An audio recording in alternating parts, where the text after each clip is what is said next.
In Ottawa, the Conservative Caucus gets back to work and Parliament goes back into session to honour the memory of the Queen. One Quebec MP leaves as Quebec Conservatives rally behind our new leader. In Alberta, UCP leadership candidates gear up for a showdown in Red Deer. PC headquarters in Ontario will be looking for a new executive director. The current boss is taking on another big job in Ottawa. And convention season is coming for grassroots Conservatives. Here's what's happening in Conservative Canada for the week of September 18th. Pierre Poilievre met the Conservative Caucus for the first time as party leader. He and his wife Anna brought Cruz, their baby boy, to Parliament Hill to celebrate his first birthday. We're gonna have a little bit of cake in there. Conservative MPs were excited and united. I'm extremely proud of Pierre Poilievre. I think he ran a great leadership race and certainly overwhelming support for him, 68%. He's the guy that can unite the party, and I think Canadians have hope. BC MP Ed Fast backed Jean Charest for leader and chaired the campaign. I'm feeling great. Our party has made a decision. It's a very decisive decision. Absolutely. I'm sticking around. I'm a Conservative, and I'm asking all Conservatives now to unite behind our new leader. Mr. Poilievre received a crushing mandate that I think is going to provide some much-needed stability to our caucus at a time when we need to focus as an official opposition on holding the government to account. There are very many serious issues facing the country right now, including affordability, cost of living, and it's back to work for us. To have a leader who will stand up for our values and our principles and who is laser focused on making life more affordable and helping build a brighter future for struggling Canadians who feel that they've lost control of their lives and are struggling to make ends meet and are worrying about their future. And he's told us our job is to give Canadians hope, and I'm really excited. Quebec MP Aylin Reyes quit the Conservative Caucus after his candidate Jean Charest lost the leadership election to Pierre Poilievre. But Poilievre defeated Charest in 74 out of 78 ridings in Quebec, including Richmond-Arthabaska, the riding of Aylin Reyes himself. Other Quebec Conservative MPs rallied behind Pierre Poilievre.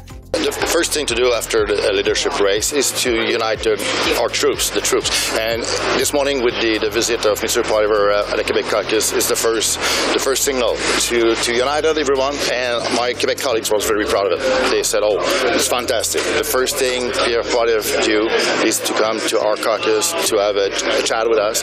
And so actually, if you meet each single one of my Quebec Caucus colleagues, they say, okay, that's very fine. That's he's a real leader. The message is that Mr. Poilievre got a strong result on the first round, so he's the leader of every Conservative member in this party. New people are coming in our party. You know, we're talking about hundreds of thousands of people. In Quebec, we're talking about 57,000 people, new member in our party. So there is a lot of attraction to us. MPs gathered for the first time since June to pay their respects to the memory of the Queen. Quebec City Conservative Gerard Deltel talked about the time the Queen met Wayne Gretzky. Even the Queen wanted to understand hockey. She was interested in it. We saw a wonderful image in Vancouver in 1922. 82, she was next to Wayne Gretzky. Langley's Taco Van Popta spoke of the Queen's faith. Now, as the years went by, Elizabeth became more vocal about her Christian faith. Maybe age gave her pause to reflect on her own mortality. I'm going to quote the Archbishop of Canterbury, who just said the other day, and I quote, "May her late Majesty Queen Elizabeth II rest in peace and rise in glory." Manitoba's Raquel Dancho talked about a young woman pushed into the spotlight. She became queen with the world watching at the tender age of 25, and many underestimated her abilities. Many thought a young woman would never be capable of burdening the enormous responsibility of carrying over 1,000 years of constitutional tradition, an evolution that makes up our system of government. But she did, and she became one of the greatest world leaders we've ever seen. Pierre Poilievre spoke for the first time as leader of His Majesty's loyal opposition. The Queen had a special place in our hearts, and we had a special place in hers. She spent a more official time here in Canada than in any other country, save the United Kingdom. In his tribute to the Queen, he spoke about Canada's connection to the Crown. He explained how the Crown protects our freedom. And that is why the work of Her Majesty in preserving that liberty and that system is such a treasured gift to us all and to many more yet to come. As Burke put it, it is a partnership between those who are living, those who are dead, and those who are yet to be born. We are the living generation, and we have a duty to pass on to our children what Diefenbaker called the heritage of freedom we inherited from our ancestors. This is an inheritance of all Canadians, not just those of British lineage. I myself am not of British descent, but I recognize this tradition and these liberties are my own, just as did our first French-Canadian Prime Minister, the great Wilfrid Laurier, did more than a century ago. In Alberta, UPC leadership candidates are getting ready to make another pitch to supporters at the Canada Strong and Free Conference in Red Deer on Saturday. In Fort McMurray Wednesday, leadership candidates Brian Jean and Leila Ahir went after Danielle Smith over Smith's Alberta Sovereignty Act proposal. Leila Ahir went after Smith on immigration.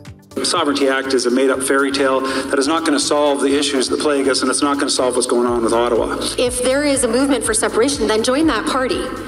The United Conservative Party is not about separation. It is about confederation. It is about working within the confederation. Danielle Smith returned fire. You can see that why Leila lost her board and probably isn't going to win her nomination. She lies about my platform all the time, and calling somebody a racist on this platform and calling someone a separatist on this platform is not acceptable. Don't forget to mail your ballot soon if you want your UCP leadership vote to be counted.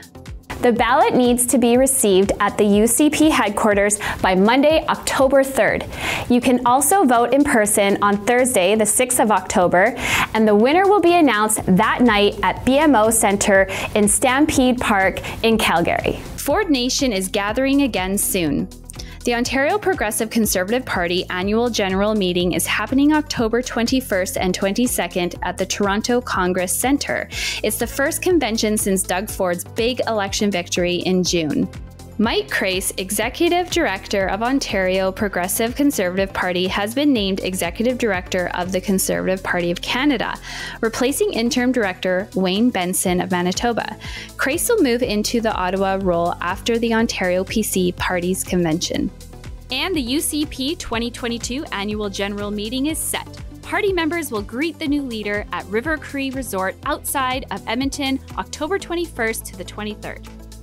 And finally this week, Steve Paikin picked the wrong Conservative to square off with on Monday on the Agenda show on the TVO network. Paikin asked Pierre Poilievre senior communication strategist Ginny Roth whether there's still a place for good moderate people in the Conservative Party now that he's the leader. Have a listen. There are people in this country who are moderate, pragmatic, middle of the road, what you might have called back in the day red Tories, but maybe they're not. Maybe a lot of them are blue Tories as well. I went through riding by riding after that convention was over. There's 338 ridings in the country, and Poilievre won 330 of them. Charest won 8. Is there still I'm going to ask it again, is there a place for moderate, pragmatic Conservatives in this party under his leadership? Let's talk about these people that he attracted, who I think many are talking about grievance politics and they're angry.